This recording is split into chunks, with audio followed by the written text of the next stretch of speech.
You are watching WPTV. Welcome back to the desk. We're one step closer to the World Series as the chase for the championship is down to 3 teams. Today we have Joe, Mark, Anthony, and Jimmy here to give their perspectives on these matchups. And speaking of matchups, fellas, the Yankees and Astros last night, Game 4, the Astros took away a win. Joe, take us through the highlights. So we're going to take a look at the highlights here. Last night was a tough one for the Yankees. Tanaka came out. He was pitching very well. Both teams were amped up, ready to go. That Bronx crowd was going crazy last night. Tanaka came out good for the first few innings, and then Zach Greinke ran into a little bit of trouble in the bottom of the first. As we see, Brett Gardner takes a walk right here. It's really the biggest problem is the home run ball. Yankees gave up 2 big 3-run home runs, and they weren't really able to come back after that. Mark, what did you see from this game? It's been the MO of the Yankees the last 3 years. These guys, when runners get on base, they just can't come up with the big hit. I mean, you have the bases loaded, 1 out. You get 2 strikeouts from your best hitter in Torres, and then you have, Edwin Encarnacion. Honestly, he just looks lost the whole series. So it was a little disheartening. Anthony? Well, what I see is what Mark said, essentially. Everyone wants to point to the pitching. It's not the pitching, it's the offense.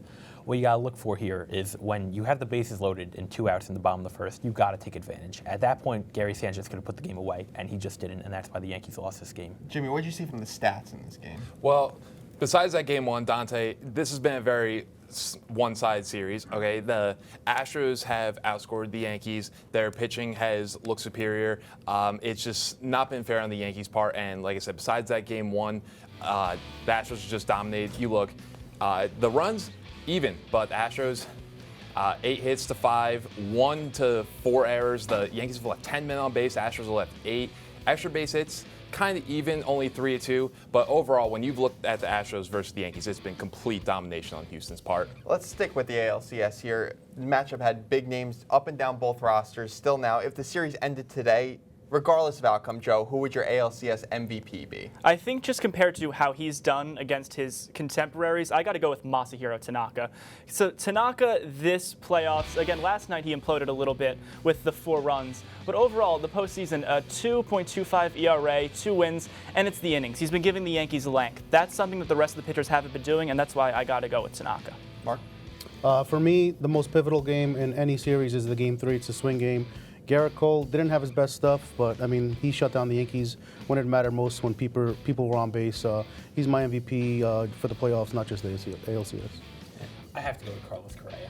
He was 3 for 19 in the ALDS, but he's come out like a ball of fire in the ALCS. He hits a walk-off home run in Game 2. He hits a 3-run home run that puts away the Yankees in Game 4. I got to go with Correa here. Jerry? If there's one person on the Yankees who's been a bright spot this entire postseason, it's been 22-year-old Gleyber Torres. He's batting .294 this postseason, couple home runs, 6 runs batted in, slugging .705, a .368 on base.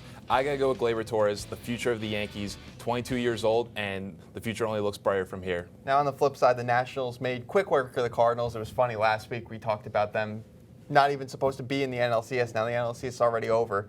Nationals will be with their really tough pitching staff in Game 1, though. You got 2 big aces. Joe, which one of them should take the mound for Game 1? It's really going to be a tough fight between Scherzer and Strasburg. No real wrong way to go. But personally, I got to say Strasburg. Both of these teams, the Yankees or the Astros, dead red fastball hitting teams. And I think what Strasburg adds is a lot of softer pitches, soft contact, the changeup, the slider.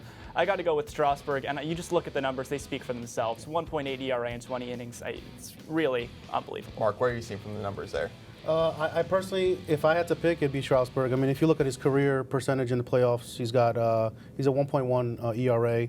He's solid. He's got the changeup, like Joe said, that can slow these fastball hitters down. So if I had to pick one, although Scherzer has the bigger name, I pick Strasburg to be the Game 1 starter. Anthony? I got to go with Scherzer. Because almost 5 years ago, when the Nationals signed Scherzer to be their ace of the staff, it was for this moment where him taking the ball in Game 1 of the World Series. You look at his numbers. He's got a 1.80 ERA this postseason. He's got 27 strikeouts in 20 innings. I got to go with Scherzer here. Jimmy?